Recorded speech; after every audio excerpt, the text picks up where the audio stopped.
وننزل من القرآن ما هو شفاء ورحمة للمؤمنين ولا يزيد الظالمين إلا خسارا. بسم الله الرحمن الرحيم. الحمد لله رب العالمين والعاقبة للمتقين والصلاة والسلام على أشرف المرسلين سيدنا محمد وعلى آله وصحبه أجمعين. السلام عليكم ورحمة الله وبركاته. Hürmetli kardeşler, programımızın bugünkü sanıda müminler arasında bir meselede ixtilaf yüz berip qalsa, qandaq hal qilish kerak degan temada to'xtalamiz. Bu ixtilaf ruxsat qilingan ixtilaf, tanqidlangan ixtilaf, olqishlangan ixtilaf deb bir qancha turlarga bo'linadi. Shuning uchun har bir mu'min musulmon bu farqlarni yaxshi bilishi, aningdan keyin bu ittifoqlikni buzadigan, qarindoshlikni buzadigan, do'stlikni buzadigan har qanday ixtilofdan saqlanishi, yana biri bu ixtilof, datalash, munozaralarda buning metodini bilish, adab, axloq qoidalarini bilish ham zarur. Dünyada bütün insanlarınki bir fikirde, bir dinde, hatta bir itikadda yaşaşı mümkün emas. Bu nurgulluğun insanlarda bu ixtilaf zaten adımız Adem Aleyhisselam'ı yaratkandan tatip ta bugünün günümüzde davamlaşıvadıdı. İxtilaftan kaçıp kurtuluş mümkün emas. İxtilafın hemmesi hem tanqidilgan emas yuqur deyilgendikidek. Şuna biz bu ixtilafınki yollarını, farqlarını bilişimiz zarur. Bu ixtilaf bazı müşunda yaxşı neticelerge eriş için insaniyet dünyasında zarur narsa. İslam birovning sayısı oluş, bir cemaatin sayısı oluş, bunda bir adamdan fikri lakinligi qo'l qo'shib o'tirishni tuzudur. Her insan her xil fikrlarni qilish kerak. Shu Qur'oni Karimda nurg'ulgan oyatlarda fikr o'zizga chaqirdi, tafakkur qilishga chaqirdi. Fikr tafakkur bo'lgan yerda bir inson bilan bir insonning, bir jamoat bilan yana bir jamoatning o'tirsida bazı bir farklı fikirlerinin oturuğa çıkışı tabii. Allah Teala Kur'an-ı Kerim'de bir ayet ayetiyordu. Eğer Rabbin halis bütün insanlarını bir din yarattı. Yani her xil dinler yarattı. Bunun için kıyamet kişilik ihtilaf düşürdü insanlar. Bunun senin Rabbin rahim kılgan adamına mustasna deydi. Rabbimiz rahim kılıp emeğlerine Kur'an, sünnet geziş uyuşup yaşayan Müslümanların adresi da köp ihtilaflar bulmaydı. Deyip bulup ayetinin aksında وَلِذَٰلِكَ خَلَقَهُمْ. Müfessirler dedi bu ayetin tefsiri de ana şu ihtilaf için insanlarını yarattı dedi. Bu ihtilaf Allah Teala'nın ki şu yaratıştaki kanuniyet bir kanuniyet ihtilaf yüz berip durdu. Şuna bu İslam'da bu ihtilafların hemmesi tanqidlangan ihtilaf emas, fakat qarindoshlikqa, birlikka, ittifoqlikqa buzg'unchilik qiladigan, hatta aramızda düşmanlik, adavetlerge sebep bulunduğun ma ihtilaf çeklenidi. Hem de Kur'an-ı Kerim'de nurgulluğu ayarında ittifaklığı çakırılgan, bölünmeslik çakırılgan ayetler var. Bu çakırıkların hemmesi ihtilafı tüptün inkar kılışken üçün emas. Bazıları birbirini zıtlaştırıp oldu. Kur'an-ı Kerim'de nurgulluğu ayetlerde bölünmeğinle, ağırlayıp ketmeğinle, Allah'ınki dinine uyuşuna diye ayetler var. Bunun manası da, bu ayetin manası bu fakat tüptün ihtilaf kılışmalar diye çıkmaydı. Elbette ihtilaf insan bayada buludu ama mühimi bu ihtilafınki aramızda qarindoshlik, dostluk, birlikliği ta'sir ko'rsatmaslik uchun qo'limizning kelishi bulmuş tirishimiz bunun şeriat ko'rsatib bir usul chora tadbirlari va bugungi programmamizda mana shu chora tadbirlarning bir qanchisini esimga eslatib o'taman. Endi bu ilgarigilarmi bu ihtilaf yalnız bizning zamonimizda emas. İlgirikiler ihtilaflaşkan Resulullah'ın zamanı, keyin sahabelerinin devri, tabi'in, tabi'inin devri de ihtilaflar yüz bergen. Ama ular ihtilaflarını nahayet güzel şekilde hal kılgan. Hatta her çoğun meselelerde ihtilaflar boğan. Müşo Resulullah'ın keyin halifelikke namzat köşetiş meseleleri olsun, bazıları Resulullah'ın keyin mürtetler boğan, mürtetler meselesini bir taraf kılış meselesi olsun. Bazıları Resulullah'ın zamanından keyin zakat öşürlerge bunu vermeyimiz deb turib olgan, bunun meselesini bir taraf kılış meseleleri de olmasın. Acayip çoğun meseleler ihtilaf boğan. Ama bularning ihtilafı hergiz ularning o'tirishdagi Allah o'rlashtirib bergan, Allah üstümüzge farz qilgan bu qarindoshlik, diniy qarindoshlikqa ta'sir yetkazmagan. Ularning ittifoqi birligiga buzilmagan. Shunga biz birlikimizni, o'zimizning qarindoshligimizni, oramizdagi muhabbatimizni yo'qotmagan asosda ba'zi fikr ixtiloflarni qilsak bu normal. Bunun nurg'ulgan misollar va vaqt e'tibori bilan hamma misollarga o'tmayman. Payg'ambar alayhisolamning bir hadisida Payg'ambar alayhisolam aslan namozni bo'lgan namoz nimani Bani Qurayza o'qinglar degan. Sahobalarning bir nechasi bu hadisning ma'nosini ham qilib tavil o'z oldiga fikrda ixtiloflashib, ba'zi yo'lda o'qigan, ba'zi Bani Qurayza bo'lgan, berib o'qigan Payg'ambar alayhisolam har ikki tarafga koymagan. Har ikkisining gapini anglab, shunga nurg'ulgan masalada Payg'ambar alayhisolam her ikkili firqalarninki ba'zi shikoyat qilib kelsa, fikrni anglaydi. Ba'zini shu lakin haqiqatni chetlanib ketgan bo'lsa, uning haqqini ko'rsatib beradi.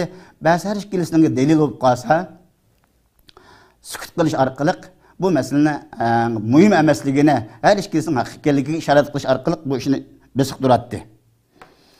Afsus hamda bugun bizning hozir biz bir xil davrda yashayapmiz. Bizningki ba'zi fikri masalalar, hatto islomning shaxsiy masalalar ixtilof qilsak bo'ladigan masalalarda ixtilof qilishib oxirida bir-birimizni dinsizlik chiqaradigan, murtadlik chiqaradigan, kofirlikqa fatvo bichadigan muhimda xatarlik ahvollarni ko'ryapmiz. Islomiy qarindoshlikni bir yoqqa qarib qo'yib, bir millatimizning gavdasining parchalanish o'rnigan ahvollar nayt eg'ir bo'layapti. Yaqindan biri buni hammalar ko'ryapmiz. Facebook orqali uchur vositlarida ko'ryapmiz. Biz iman, Allah'ın iman keltirgen, ahiretge iman keltirgen mümin buluş süftimiz bilen, bunda fitnelerge, bunda ihtilaflarga sal qaramasligimiz buni Kur'an hadisinin ruhu boyunca hal qilishga tirishimiz lazım. Endi ihtilaf qilishib qolganda delil takit hurmat qilish zarur. Har qanday ihtilaf bo'lganda, ihtilaf yuqori degandek bu bo'ladi. Bu ihtilaf dunyoninki har qanday yerda bo'lsak, hatto bir oilada eng yaxshi ko'rishgan uyda dadı bala, ana bala oturulurda, hatta akinler oturulurda, bu ixtilaflar gen bo'lib turdi. En mühim şu ixtilaf aileni parçalashga, bir cemiyetni parçalab etishga elib bormaslik lazım. Şuna bu ixtilaf düşüp qolganda delil pakit hurmat qilish zarur. Har qanday ixtilaf yuz berganda, sening delil pakiting nima? Bu ixtilofni boshqa bir fikrni e'tiroga chiqishing sabab nima? Deyish orqali fikri hurmat qilsak bo'ladi.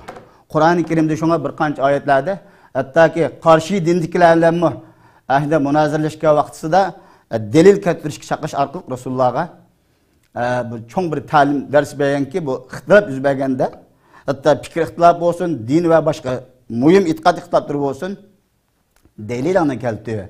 Sening fikringninki, yo'lingning to'g'riligiga delilni keltir deyish orqali delil keltirsa biz unga qanoat qilish orqali bu masalalarni hal qilib ketgil bo'ladi. Ammo ixtilof qolganda qarg'ulash munozirlashadigan bir ish bor. Hatto mushu ixtilof tufaylidan bir-birimizning ortiqchiligi qilgan xizmatlarimizni inkor qilib o'tadigan jamiyatlarda nolga chiqarib o'tadigan, hatto berib oxirida adovatlashib qoladigan, hammamiz bir iymonimiz va manhajimiz bir, hatto bizningki Allohninki Rasulining yo'liga mangimiz da'vat qilgan qarindoshlar ichidami bu mesele bazı kurulavatı hem egri bulavatı.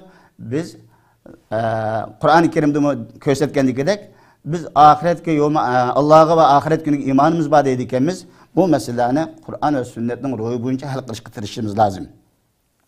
Çünkü bu delil bek çoğun ise delilga her qanday yerde qarshi tarafning bir delili bo'lsa onu anglab, yani bir qarshi tarafninki muddasının nimaligini tushunib, biz gumon bilallarkinde onun qusqilik narsini o'zimiz tarjima qilib ishini yo'g'antmay imkan var biz ixtiloflarni kun bitishga tirishimiz lazım.